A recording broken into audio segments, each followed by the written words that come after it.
Victorian government will introduce a bill to Parliament today to legalise euthanasia. Victorian Premier Daniel Andrews joins us now. Premier, good morning to you. Welcome. Now, we know this is quite a personal issue for you. You changed your mind on voluntary euthanasia after your father passed away. Are you confident that this will pass today? Well, look, these bills will be introduced this week. There'll be a conscience vote. There'll be, I think, a respectful debate, and people will have an opportunity to work through all the different issues. But this will be, because we've listened to the experts, the most conservative model in the world, with many safeguards to give to people an option that they simply have been denied for far too long. There are lots of different... 자, 여러분 안녕하세요. 멜번 풍경입니다. 강원준이고요. 오늘 멜번 풍경 11번째 순서입니다. 오늘은 이제 한 화면을 보여드렸는데, 제가 사는 곳은 이제 빅토리아주고, 또 여기 살다 보니까 이제 페이스북에 어떻게, 우리 주 수상인 데니얼 앤드루스, 노동당 쪽인데, 데니얼 앤드루스라는 분이 이제 노동당, 쪽으로 이 빅토리아주의 주 수상을 맡고 계신 분인데, 이분이 지금 이제 TV, 에 나오셔가지고 자발적 안락사, 그러니까 자기가 스스로 원해서 이제 안락사를 신청하는 경우에 한해서 안락사와 관련된 법안을 이제 관련된 소식을 전하고 있는. 그래서 이제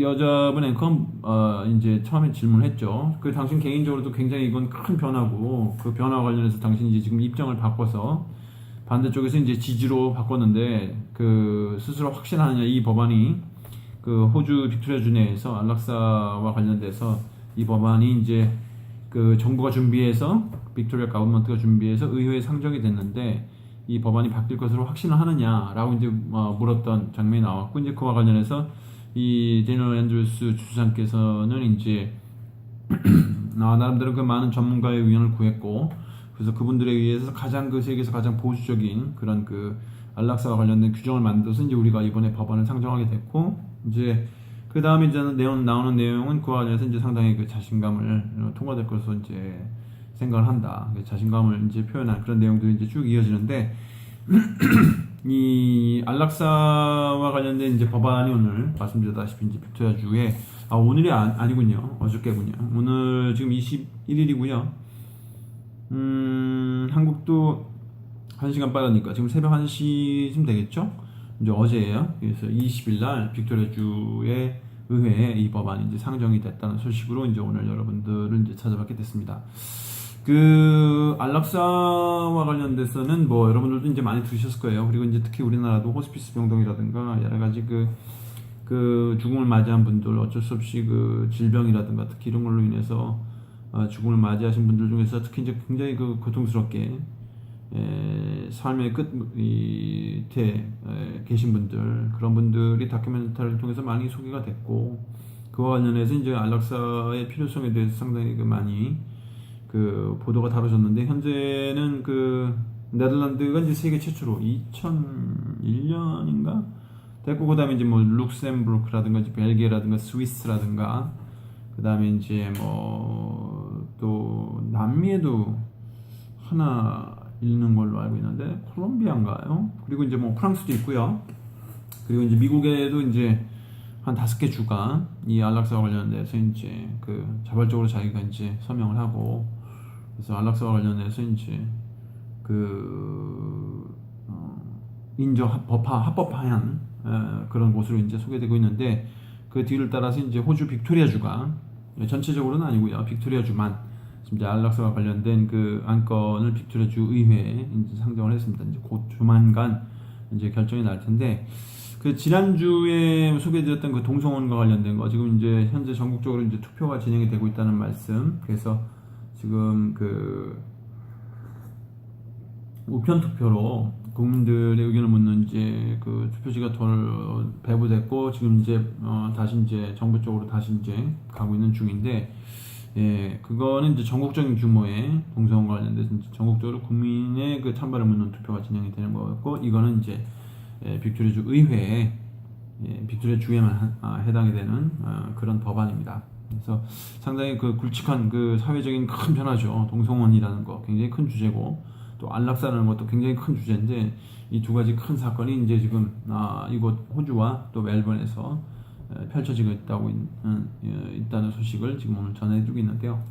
이 안락사와 관련해서 특히 이제 주목할 만한 이 보도와 관련 주목할 만한 점은 그 빅토리아 주주상이 이제 개인적으로 아까 여성 앵커가 물어봤죠. 개인적으로 당신이 큰 변화를 입장의 변화를 가져왔는데라는 말을 했었는데 이 데니얼 앤드루스라는 이 주주상의 부친께서 돌아가셨을 때 상당히 그 큰 아픔 속에서 고통 속에서 돌아가신 것 같아요. 그래서 이전에는 자기가 이제 이분이 아마 반대 입장에 섰었겠죠. 그러니까 이제 체인지라고 했을 텐데 그런데 이제 직접 자기가 그 당사자가 돼서 자기 그 부친의 그 고통스러운 죽음을 맞이하고 지켜본 다음에 굉장히 생각이 이제 많이 이제 바뀌었다는 그 사실을 이제 아주 보여주는 거죠. 그래서 또 한 번 느끼는 거는 이 정치인들의 입장에서 국민들이 갖고 있는 그런 국민들이 체감하는 고통. 온도도 왜 겨울철 추위도 그런 게 있잖아요. 그냥 뭐 일반적으로 보도되는 추위가 있고 체감 추위가 있듯이 특히 이제 정치인들도 이 체감 추위를 같이 가졌을 때 이렇게 입장차가 바뀔 수 있구나라는 거. 그래서 정치인분들께서 이 사례를 통해서 굉장히 국민 서민들이 느끼는 경기에 대한 체감이라든가 온도라든가 또 유선에이자 안락사에 대한 필요성에 대한 체감 이런 것들이 직접 얼마만큼 많이 소통하냐에 따라서 그분들의 체감을 같이 그런 것을 체감을 할 때 상당히 법안들이 더 효력을 더 빨리 그런 것들을 실현해 나갈 수 있는 그런 모습 보면서 한편은 좀 씁쓸하기도 하고요. 그러니까 체감 못하면은 이제 계속 이제 미뤄지는 거고 뒤로 밀리는 거고. 그래서 어떤 그 정치인들이 이 대중들과 이 시민들과 상당히 많은 교류를 해야 된다는 거. 직접 이제 자기가 당해 보니까 이건 아닌 게 됐다는 얘기잖아요, 그죠? 그래서 이제 그런 부분을 굉장히 또 시사하는 그런 순간이었던 것 같아요. 그래서 이 안락사와 관련된 필요성도 문제였지만 이분의 어떤 개인적인 체험이 이분을 완전히 180도 입장을 바꾸게 되는 하나의 굉장히 중요한 법안이잖아요. 그래서 자기가 더 어떻게 보면 좀 너무 어이가 없는 거죠. 그럼 당신이 못 느꼈으면 안 바꿀 수도 있고 자기는 반대했을 수도 있다는 얘기인데 경험해보고 나서 빅토리아 주 가버먼트에서 강력하게 이제 자기가 수상했니까 그래서 이제 주정부에서 이렇게 법안을 의회에 상정하는 이런 단계에 이르렀다는 거. 참 그런 부분에서도 굉장히 주목할 만한 그런 일이었습니다. 근데 아무튼 그 소식과 관련해서요. 동성원 아까 잠깐 지난주에 이제 그런 내용으로 이제 제가 보도드린 바가 있는데 호주가 이제 동성원 투표한다는 거. 근데 오늘 이 소식 접하면서 이제 기사를 몇 개 봤는데 국내 기사를 보니까 우리나라에서는 지금 김명수 대법원장 후보자께서 인준 과정에서 굉장히 큰 고초를 겪고 계신데 그 이유 중에 하나가 어떤 정치적인 입장 차이도 있겠지만 그거 중에 하나가 이제 동성혼과 관련해서 이분이 이제 찬성을 했기 때문에 그와 관련돼서 상당히 반대파가 많이 증가했다. 근데 정작 이분은 자기가 동성혼에 대해서 찬성을 입장을 밝힌 적도 없고 지난 청문회에서도 본인께서는 현재 민법상 현재 대한민국 법제상 동성혼은 지금 인정을 받고 있지 못하기 때문에 자기는 현재 법의 결정을 준수하겠다, 지지한다. 그러니까 오히려 이제 반대 입장에 서신 분인데 오히려 기사에서는 이분이 옹호하는 입장이라서 그래서 이제 그와 관련된 반대 움직임을 이제 보도하는 그런 기사가 났어요. 그래서 이분 개인적인 입장에서는 이제 나는 어떻게 이렇게 왜곡된 기사가 나올 수 있느냐. 그래서 이제 그런 부분들 때문에 또 이제 인준의 과정에서 진통을 겪고 있다라는 보도를 봤는데, 여러분들 느끼시겠지만, 본인은 그런 적이 없는데, 어떻게 그게 기사화돼서, 기정사신, 요즘 가짜뉴스라고 하고 그러는데, 참 굉장히 혼동되는 그런 상황입니다. 그죠? 이거를, 어떻게 이제 우리 미디어를 믿고, 그와 관련해서 여론을 형성해 나가는 한 여론의 한 부분으로서 그런 여론의 한 부분을 형성해나가는 개인의 입장에서는 굉장히 이게 당혹스러운 상황이죠. 본인은 절대 그런 일이 없는데 뉴스에서는 그랬다. 그래서 이제 그와 관련해서 그런 보도들 거센 움직임을 보도하고 아무튼 굉장히 좀 어리둥절한 그런 부분이었습니다. 근데 이게 또 이와 관련해서 이제 보다가 또 재밌는 게 뭐냐면 그 이분이 이제 골치를 앓고 있는 문제 중에 하나인 동성애, 자기는 지지한 적도 없는 동성애와 관련돼서 이제 혼란을 겪고 있다고 생각하는 이제 상황이다 이렇게 얘기를 하셨는데 그 관련 기사로 이제 뭐가 떴냐면 데이트 폭력에 관련된 기사가 이제 밑에 하나 떴어요. 인터넷 웹서핑하면 그렇잖아요, 그죠? 근데 그 보니까 굉장히 심각한 기사가 떴어요. 뭐냐면 우리나라의 그 작년에 그 더불어민주당의 의원께서 이제 경찰 쪽에 자료를 받아서 발표한 자료를 보도인데 그걸 근거로 한 보도인데 8,367명의 그 데이트 폭력 피해자가 발생했다. 8,367건. 그러니까 8,367명. 뭐 대부분 여자분이겠죠. 그래서 한 해 동안 그래서 그 데이트 폭력의 피해자가 굉장히 많죠. 여러분들 생각하시는 것보다 이 정도면은 거의 뭐 미국이 이제 한 해에 3만 명이 총기 사고로 죽거든요. 근데 거의 3분의 1 정도에 육박하는 그 여자분이 데이트 폭력으로 고통을 받고 있다. 그래서 이걸 평균 내자를 보니까 하루에 2.3명.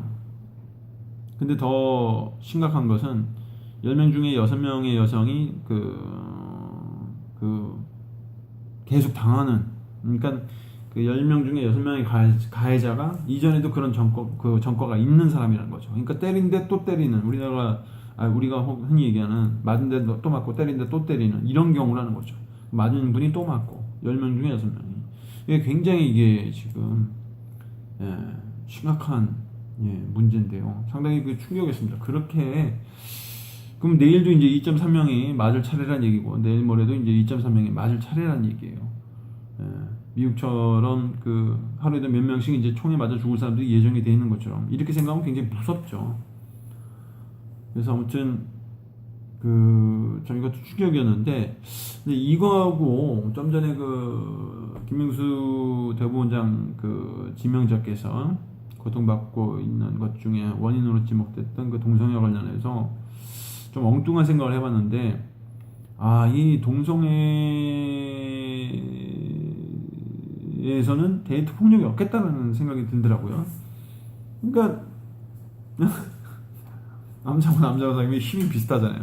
뭐 자기들끼리 치고받고 해봐야 이게 뭐 쌍방폭행이 될 거고, 여자분들도 이제 역시 쌍방폭행이 될 거고 그래서 뭐 동성애자분들은 아마 데이트 폭력이 없을 것이다라는 그런 생각이 드는데, 아무튼 그 데이트 폭력을 예방하는 하나의 방안으로 동성애가 좋은 역할을 하지 않을까라는 그런 엉뚱한 상상을 좀 해봤습니다. 이게 두 개 이상하게 맞물리네요.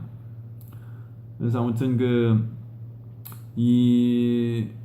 우리나라도 이제 조만간 그런 부분들에 대해서 지금 이제 반대 움직임도 되게 많더라고요. 뭐 이제 젊은이들이 나와서 이제 뭐 동성애는 뭐 왜곡된 성 의식이라든가 질병을 퍼뜨리고 뭐 이렇게 해서 아마 기독교계 쪽 청년들이 이제 중심이 돼서 반대 성명도 발표하고 아마 이제 그러는 것 같은데, 근데 뭐 우리 사회는 우리 사회대로 또 굉장히 다른 분들의 의견들이 또 모아가면서 그런 것들이 성숙돼서 호주와는 또 다른 하나의 또 과정을 거쳐서, 문화적인 상대주의적이니까 문화라는 건 뭐 잘 이제 또 사회적인 합의를 이루어 가실 텐데, 근데 뭐 아까도 좀 농담 삼아 얘기를 이제 데이트 폭력은 동성애가는 없을 것이다라는 이런 좀 엉뚱한 말씀도 드렸는데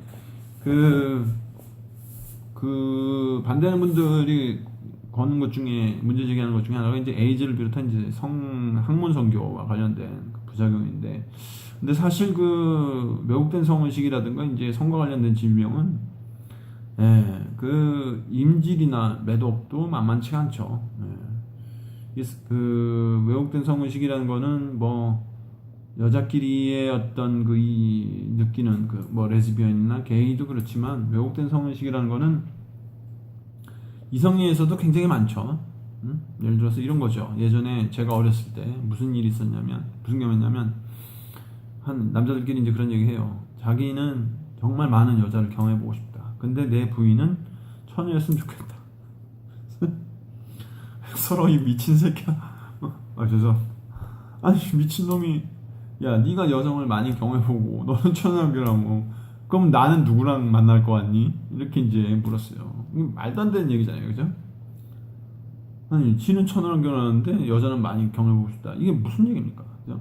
말도 안 되는 얘기지. 그럼 나보로는 지가 경험한 여자랑 뭐 결혼하는 얘기랑 똑같은 얘기잖아요. 왜?